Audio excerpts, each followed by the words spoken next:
I had killed Qasem Soleimani, who was an evil genius.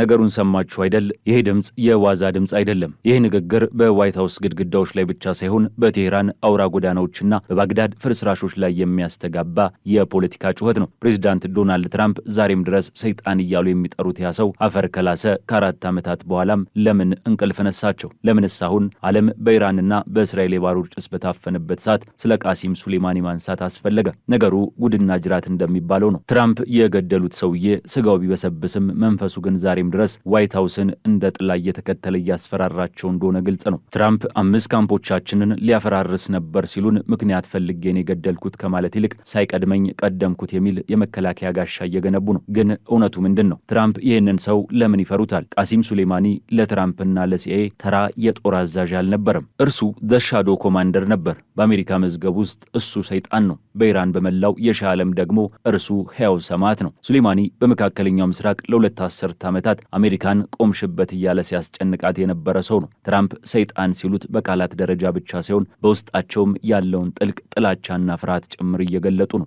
ሱሌማኒ ማለት አሜሪካ በመካከለኛው ምስራቅ የዘረጋችውን የቢሊዮን ዶላር የደህንነት መዋቅር በአንድ ስልክ ጥሪ ማክሸፍ የሚችል ሰው ነበር። እናም ትራምፕ ዛሬም ድረስ ቦታውን የሚተካ ሰው አልተገኘም ሲሉ አንገቱን ቆርጬ ጣልኩት፣ አከርካሪውን ሰበርኩት እያሉ ራሳቸውን እያወደሱ ነው። ግን ቆም ብለን ስናየው የትራምፕ ንግግር ውስጥ ያለው መርበትበት መደበቅ አይቻልም። ታዲያ ፕሬዝዳንቱ አሁን ለምን ይሄን አነሱት? አሁን እኮ ዓለም ሌላ ጦርነት ውስጥ ናት። እስራኤልና ኢራን ፊት ለፊት ተፋጠዋል። ሄዝቦላህ ሚሳኤሉን እየለቀቀ ነው። ሁቲዎች ቀይ ባህርን የባሩድ ማከማቻ አድርገውታል። በትራምፕ እይታ ግን ይህ ሁሉ የሱሌማኒ መንፈስ ነው። ትራምፕ እኔ እሱን ገድየው ነው እንጂ እርሱ ቢኖር ኖሮ አሜሪካ ዛሬ የምትጋፈጠው ኢራን ከዚህ በላይ አደገኛ ትሆን ነበር እያሉን ነው። የንግግር ለራሳቸው የሰጡት የጀግንነት ሜዳሊያ ነው። እኔ ባልኖር ኖሮ ዓለም ተቃጥላ ነበር የሚል የትራምፕ ታዋቂ ፉከራ።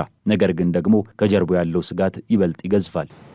Had he lived, I believe we would be fighting perhaps a different Iran right now.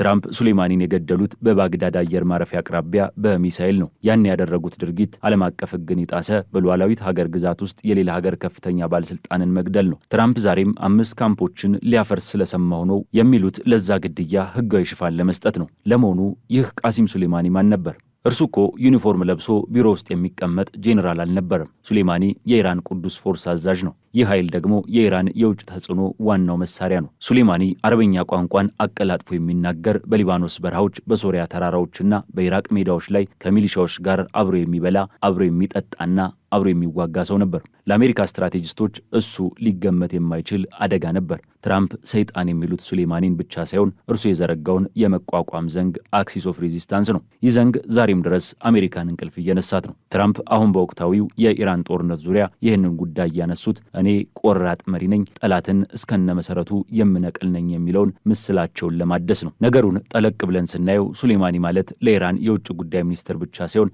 የመከላከያ ሚኒስትርም የስለላ ድርጅት ኃላፊም የርዕዮተ ዓለም መሪም ነበር። ትራምፕ ሰይጣን ብሎ የሰየሙት ሰው በቴህራን ጎዳናዎች ላይ ሲራመድ እንደ ቅዱስ ይቆጠር ነበር። አያቶላ ካሚኔ ሕያው ሰማዕት ብለው የጠሩት ብቸኛው ሰው እሱ ነው። ትራምፕ አሁን 5 ካምፖቻችንን ሊያፈራርስ ነበር የሚሉት መረጃ ሲያወጡ በወቅቱ የነበረውን ከፍተኛ የደህንነት ስጋት ለዓለም ለማስረዳት እየሞከሩ ነው። ግን ጥያቄው ትራምፕ ዛሬም ለምን ሱሌማኒን ይፈሩታል የሚለው ነው። ሱሌማኒ ከሞተ በኋላ ኢራን ታሪካዊ በቀል እንደምትወስድ ቃል ገብታለች። ይህ በቀል ደግሞ አሜሪካን በሚሳኤል መምታት ብቻ ሳይሆን ለሱሌማኒ ሞት እጃቸው ያለበትን መሪዎች አደን ማድረግ ነው። ትራምፕ ይህንን በሚገባ ያውቃሉ። ለዚህ ነው በምርጫ ቅስቀሳቸውም ሆነ በመደበኛ ስራቸው ወቅት የሚደረግላቸው ጥበቃ ከመቼውም ጊዜ በላይ የሚጠነክረው። ሱሌማኒ በመቃብር ውስጥ ሆኖም ትራምፕን እያሳደዳቸው ነው። ቦታውን የሚተካ ሰው እስካሁን አልተገኘም የሚለው የትራምፕ ንግግር የኢራንን ወታደራዊ መዋቅር ለማንኳሰስ የታለመ ቢሆንም በተዘዋዋሪ ግን ሱሌማኒ ምን ያህል ግዙፍ እንደነበር መመስከራቸው ነው። እውነት እኮ ነው። ሱሌማኒን የሚተካ ሰው ማግኘት ለኢራን እጅግ ከባድ ሆኖባታል። አዳዲሶቹ የቅዱስ ፎርስ አዛዦች እንደ ሱሌማኒ ከሚሊሻ መሪዎች ጋር ጥልቅ የግል ግንኙነት የላቸውም። ሱሌማኒ ማለት በአንድ ቃል በሺዎች የሚቆጠሩ ታጣቂዎችን ወደ ጦርነት ማሰማራት የሚችል ሞገስ ያለው ሰው ነበር።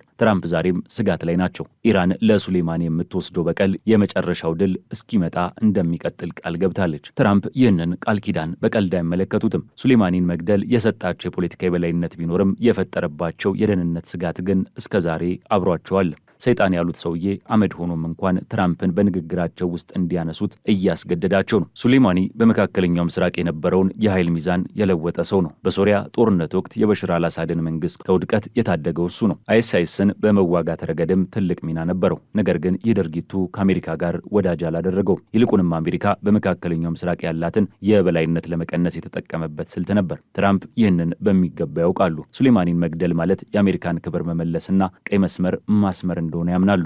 5 ካምፖቻችንን ሊያፈራርስ ነበር የሚለው ንግግራቸውም ያ እርምጃ ምን ያህል አስገዳጅ እንደነበር ለማስረዳት ነው። ትራምፕ ዛሬም በኢራን ላይ ያላቸው አቋም ግልጽ ነው። ከፍተኛ ጫና በማሳደር ኢራን የኒኩለር መሳሪያ እንዳታገኝና ክልላዊ ተጽዕኖዋ እንዲቀንስ ማድረግ። የሱሌማኒ ግድያ የዚህ ፖሊሲ ከፍተኛው ነጥብ ነበር። ትራምፕ አሁን ይህንን ጉዳይ ሲያነሱ ለዓለም መሪዎችና ለኢራን መልእክት እያስተላለፉ ነው። እኔ እርምጃ ለመውሰድ አልፈራም የሚል መልእክት። ሱሌማኒን የመሰለ ግዙፍ ሰው የገደለ መሪ ሌላውንም ለማድረግ እንደማይመለስ እያስገነዘቡ ነው። ነገር ግን ከጀርቡ ያለው ፍርሃት የሱሌማኒን መንፈስ ነው። ሱሌማኒ ከተገደለ በኋላ ኢራን በቀጥታ አሜሪካን በሚሳይል መምታት ጀምራለች። ይህ ቀደም ሲል የማይታሰብ ነበር። ትራምፕ እርሱ ቢኖር ኖሮ ሌላ አይነት ኢራንን እንዋጋ ነበር ሲሉ፣ ምናልባትም ሱሌማኒ በሕይወት ቢኖር ኖሮ ጦርነቱ ይበልጥ ረቂቅና አደገኛ ይሆን ነበር ማለታቸው ነው። ሱሌማኒ የሞተው በአካል ቢሆንም የዘረጋው የሚሊሻዎች መረብ ግን ዛሬም ድረስ በየመን በኢራቅና በሊባኖስ በንቃት እየተንቀሳቀሰ ነው። ትራምፕ ስለ ሱሌማኒ ያላቸውን ስጋት የግልም ጭምር ነው።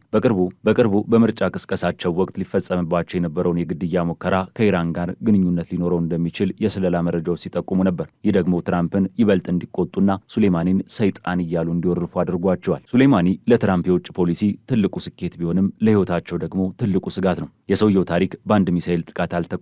ትራምፕ ቦታውን የሚተካ ሰው አልተገኘም ሲሉ የኢራንን ድክመት እያሳዩ ቢመስልም በተዘዋዋሪ ግን ሱሌማኒ ምን ያህል አደገኛ እንደነበርና እርሱን ማስወገድ ምን ያህል ከባድ እንደነበር እየመሰከሩ ነው። በመካከለኛው ምስራቅ አሁን እየታየ ያለው ቀውስ ሱሌማኒ ለዓመታት የገነባው የመቋቋም ስልት ውጤት ነው። ትራምፕ ዛሬም ከዚህ ስልት ጋር እየታገሉ ነው። ሰይጣን ያሉት ሰውዬ የሞተው በባግዳድ አየር ማረፊያ ቢሆንም የእርሱ ፍላጎትና ዓላማ ግን ዛሬም በኢራን ባለስልጣናት ልብ ውስጥ አለ። ትራምፕ አሁን ስላለው ጦርነት ሲናገሩ ሱሌማኒን ማንሳታቸው ጦርነቱ ዛሬ የተጀመረ ሳይሆን የቆየ የጥል ውጤት መሆኑን ለማሳየት ነው። ሱሌማኒን መግደል የታሪክ ምዕራፍ መዝጊያ ሳይሆን የአዲስና ይበልጥ አደገኛ ምዕራፍ መጀመሪያ ነበር። ትራምፕም ይህንን እውነት ዛሬም ድረስ በውስጣቸው ይዘውታል። ሱሌማኒ በኢራን ታሪክ ውስጥ እንደ ትልቅ ጀግና ይቆጠራል። ለትራምፕ ግን እርሱ የሽብር ሁሉ ምንጭ ነው። ይህ የሁለት ተቃራኒ እይታዎች ግጭት ነው ዛሬም ዓለምን እያናወጣት ያለው። ትራምፕ 5 ካምፖቻችንን ሊያፈርስ ነበር ሲሉ ጥቃቱ ከመፈጸሙ በፊት ቀድመው እርምጃ መውሰዳቸውን ለታሪክ መዝገብ እያስገቡ ነው። ይህ ቅድመ ጥቃት ስልት ትራምፕን በዓለም አቀፍ ደረጃ ብዙ ትችቶችን አስከትሎባቸው ነበር። ነገር ግን ትራምፕ ለትችቱ ደንታ የላቸውም። ለእርሳቸው ዋናው ነገር የአሜሪካ ደህንነትና